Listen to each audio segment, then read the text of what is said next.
What's good, YouTubers and YouTubettes? This is JB Sports back again with another one. Errol the True Spence Jr. will put his IBF and WBC welterweight titles on the line versus number one ranked WBC mandatory contender Danny Swift Garcia. The fight will take place at AT&T Stadium, better known as Jerry's World, in Dallas, Texas, which is a jump, hop, and a skip away from Errol Spence's hometown of DeSoto, Texas. So Spence will have a lot of family and friends in attendance for this matchup. Now, Danny Garcia is from the fighting city of Philadelphia, Pennsylvania, which has been the birthplace of two legendary champions in Joe Frazier, Smoking Joe Frazier, and Bernard Hopkins, better known as the Executioner. And Danny Garcia will be looking to put his name alongside those two greats when he once again becomes the welterweight world champion if he defeats Errol Spence this Saturday in Errol Spence's backyard. This fight is a very intriguing matchup. You got two all-around fighters. You got two fighters, I think their styles are going to mesh and make for an exciting and a competitive fight. I think the fight is going to boil down to Errol Spence Jr.'s got that jab. He's got the best jab in the welterweight division. That straight right jab, and he's got the straight left hand.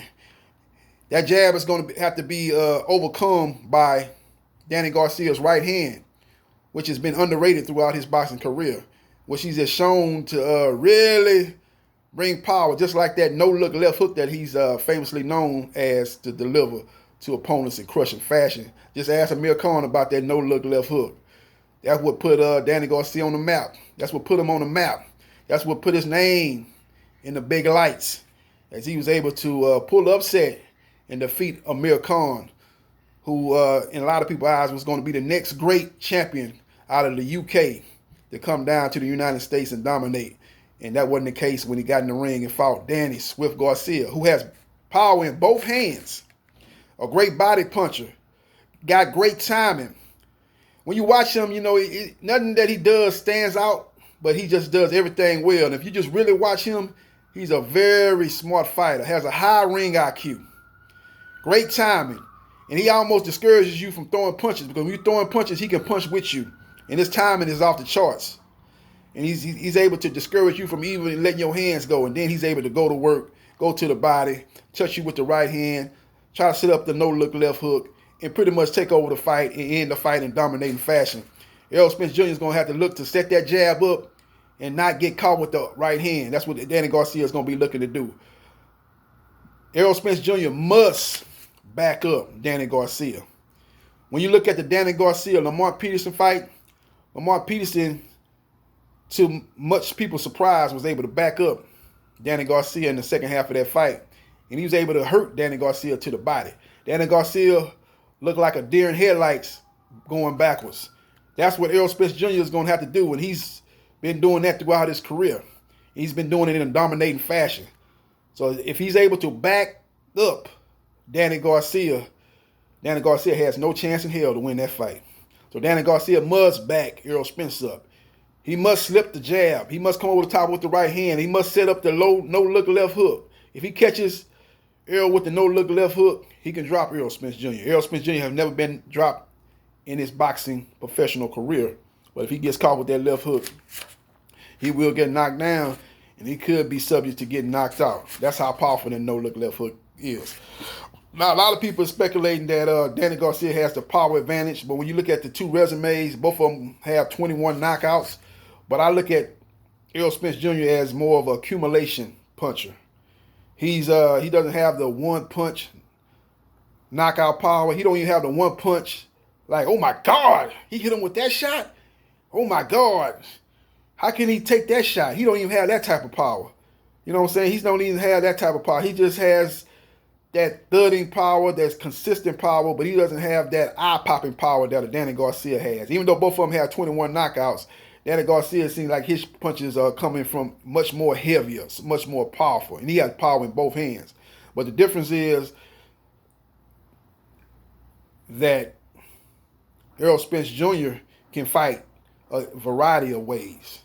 He can fight a tactical fight where he can use the jab, use that right jab, throw the left hook, throw the left hand, and pretty much stay out of harm's way and try to win that way. Or he could come forward and try to back Danny Garcia up, knowing that Danny Garcia do not like fighting going backwards, and press him up against the ropes and go to the body and slowly but surely break down Danny Garcia. It's going to be interesting to see which way he goes. I think he's probably going to do a combination of both. I don't think he's just going to stick to fighting on the outside for the most part like he did versus Mikey Garcia. Go inside and fight inside type of fight. A phone booth battle like he did with Sean Showtime Porter. I think he's going to mix it up. But he's got to pick and choose how he fights Danny Garcia and be very careful. Because Danny Garcia is a guy that's a slow starter. But as the fight goes on, he warms up. Kind of like his idol, Smoking Joe Frazier, who was a notorious slow starter.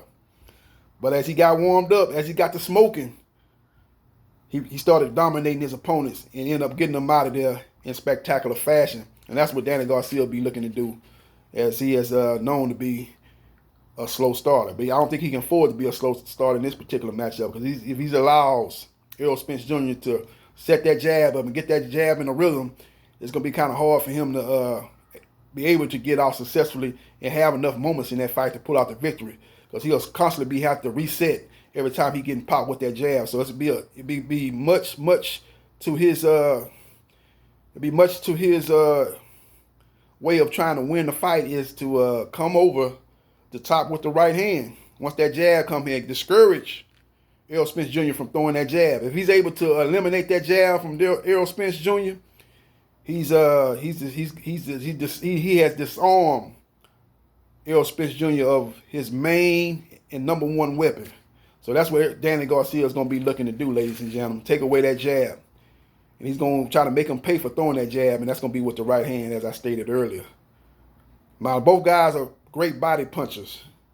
And it's going to come down to who's against the ropes and who ain't against the ropes. Because the person that's against that ropes is going to be taking some body damage. It's going to be taking some body punches. So it's going to be a cumulative, it's going to be a cumbersome from both fighters to not get backed up against them ropes. If the fight is fought in the middle of the ring, that's to Errol Spence Jr.'s advantage, because he's a guy with more tools in the toolbox. He's got the better jab. He's got the faster hands. And he's got the longer reach. So I think that's going to be the thing that Danny Garcia is going to do. He's going to have to slip those jabs, slip those straight lefts, and come up under them and then go to the body and back Errol Spence Jr. up. This is a great fight, ladies and gentlemen. This is a fight with both fighters with high ring IQs. And it's going to come down to adjustments. Both trainers, I think, going to play a big part in this fight. You're looking at Derek James, who was Errol Spence Jr.'s trainer. What adjustments will they make in this fight? From round 3 to round 4, from round 5 to round 6, from round 7 to round 8. And Angel Garcia, who was the trainer and dad of Danny Garcia, what kind of adjustments will they make? If the jab is giving them a problem, they constantly have to reset, what will be their adjustment?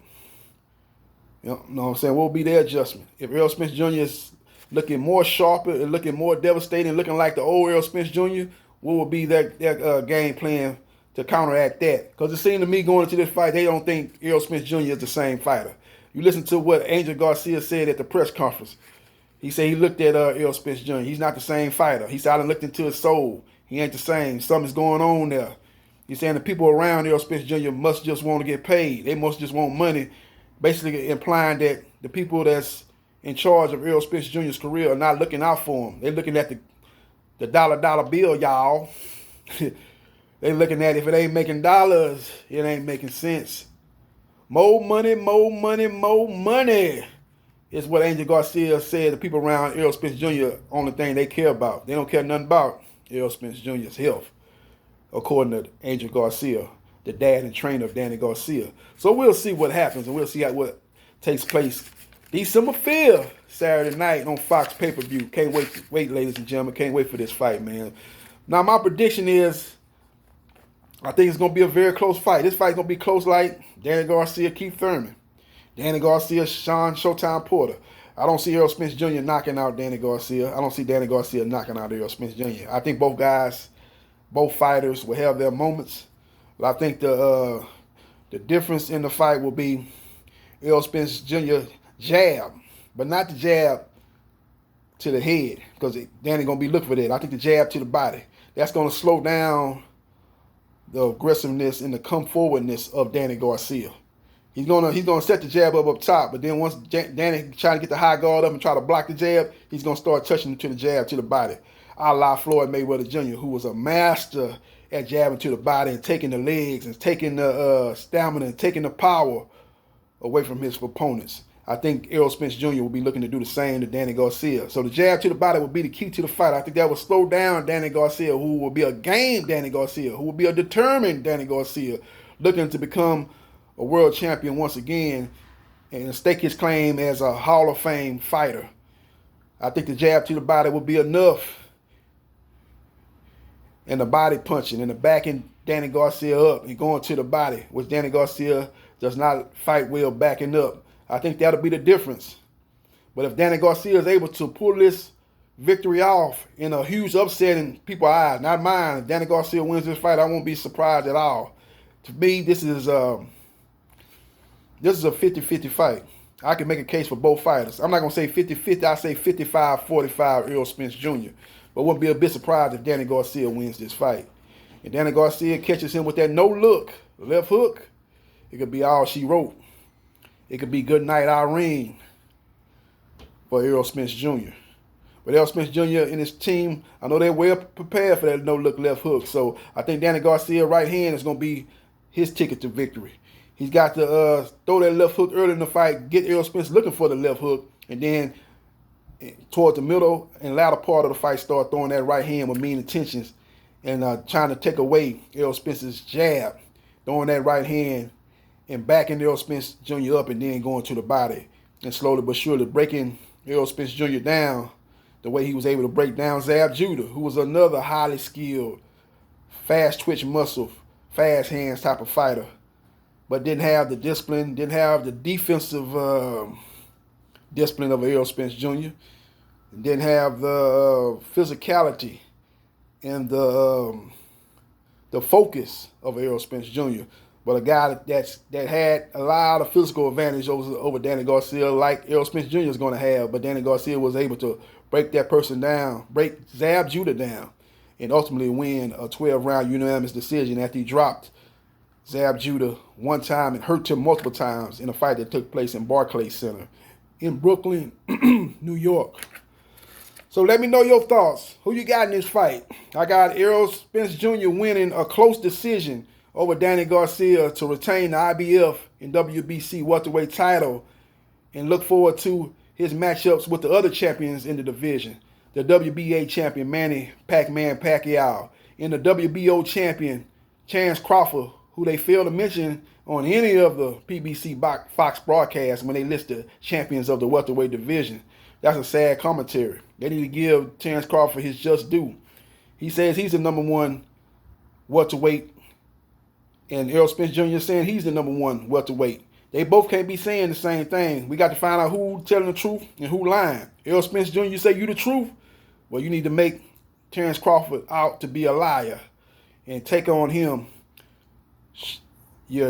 real shortly after you defeat, or if you defeat Danny Garcia. If you're not fighting Terence Crawford, you better be fighting Manny Pac-Man Pacquiao. Definitely got to be fighting one of the champions. As we look at those three guys as the top dogs in the welterweight division. While Errol Spence Jr. is saying he's the number one welterweight, and Terence Crawford is saying he's the number one welterweight, Manny Pacquiao could easily raise his hand and say, hold up, I'm the number one welterweight. I defeated the number one guy in the division for the last several years, and Keith one-time Thurman. I beat him for the WBA title. I should be the number one guy. I've beaten a better guy in the welterweight division than anybody on Errol Spence's resume, as he's defeated who in the welterweight division? Sean Porter, and defeated Kell Brook. I can make a case that Keith Thurman is better than Sean Porter because he beat Sean Porter. I can make a case that Keith Thurman is better than Kell Brook because Keith Thurman was undefeated when I defeated him, and Kell Brook had already suffered a loss at the hands of Triple G. And I beat, again, Keith Thurman. Anybody that know anything about boxing know that Keith Thurman is better than Jeff Horn, the fighter that Terence Crawford beat for the WBO welterweight titles. So Manny Pacquiao could easily say he's the number one guy in the welterweight division. So that's why after this fight, whoever wins this fight, they need to be fighting Manny Pacquiao or Terrence Crawford next. Only excuse I give them for not to fight Manny Pacquiao or Terrence Crawford if Manny Pacquiao and Terrence Crawford are actually fighting each other. That's the only way that you can say, okay, well, you can go and fight, Keith Thurman or Sean Porter rematch, or Keith Thurman rematch, whoever wins this fight. It won't be a rematch if Errol Spence Jr. wins, but fight a Keith Thurman or a Sean Showtime Porter. You can fight one of those guys. That's the only justification to take that fight next for whoever wins this fight coming up December 5th. Let me know your thoughts. Who you got winning this fight? If you think it's going to go to the judges, and who you got winning. And if it's going to be a knockout, give me the round you think this knockout's going to take place. Let me know who you're picking in this particular matchup.